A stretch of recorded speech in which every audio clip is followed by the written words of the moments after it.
Oh, the challenges are massive. We're going through, as everyone says, it's become a cliche now, more change in the next 10 years than there has been in 100. It's a cliche because it's the truth. There's a general feeling out there in the headspace of consumers that the world has entered an unstable age, which they are not used to and probably haven't been for 40 or more years.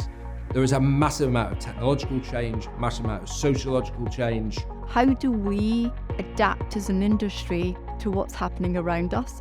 Do you attack the challenges with optimism and take advantage and find the opportunities, or do you wish you weren't in the business? I think as an industry as a whole, we struggle with moving fast. And actually turning the oil tanker and being fleet of foot to take advantage of the technology, take advantage of having the right workforce with the right skill set.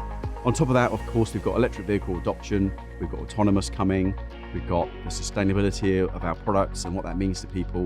So there's a lot to get focused on over the next 5 years. The approach that any seller of any good needs is that information, that data about the customer. Understanding and data will allow you to understand that consumer and what they need. Well, the clear opportunity is a connected customer experience from beginning to end. Every business needs to have, if it's going to be successful, a complete view of the customer.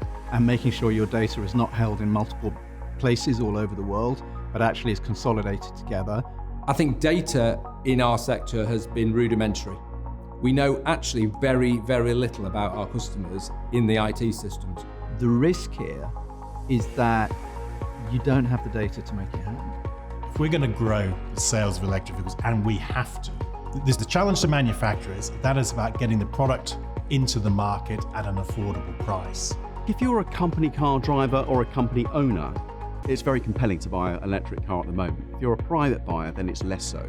You need to overcome consumer reticence about purchasing these vehicles. I think growing is all about information. It's making sure we make the consumer and help the consumer understand that that change to EV is not as frightening as it seems. That includes shifting customer mindsets to understand what it means to have an electric vehicle and to make it desirable. The biggest obstacle everyone now cites is no longer range anxiety, but charge anxiety. Can I charge where I want, when I want? Will it be working? Will it be affordable? Will it be sustainable electricity that's going in? Sustainability, we are underestimating the next generation coming through. The younger generation wants to make sure they've got a great world for their children to come into. CEOs, what their kids are saying to them is, what are you going to do about this? And what is your company doing? And they expect good answers. Much closer scrutiny on how the parts, the components that go into the vehicles, most obviously batteries, where do the raw materials come from?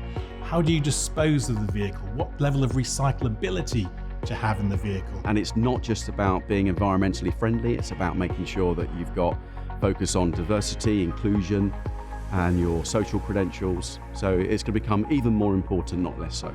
I think agency model, whichever way you look at it, whether it's franchise, agency, omni-channel, the most important thing is we do what the consumer wants. Agencies should give us a more clear sales path on new vehicles. There's loads of risks. It's still very unknown, but if done well, it should be a much better way of buying a car for a consumer. It is a brand new way of doing business, and we're asking manufacturers to do things that manufacturers have never done. Because it's so transparent, there should be a much higher conversion rate. And we're seeing that with other brands at the moment, that there's much less shopping around. There's more propensity to do a deal on the day because they know that is the best deal. It should, if it works well, allow margin retention because we're not got intra-brand competition, which I think is quite powerful. As an industry, we have to move forward and we have to change the way we engage with consumers. Let's just make them have a great experience. People who hark back to great times will be like the hand weavers of Manchester, there aren't.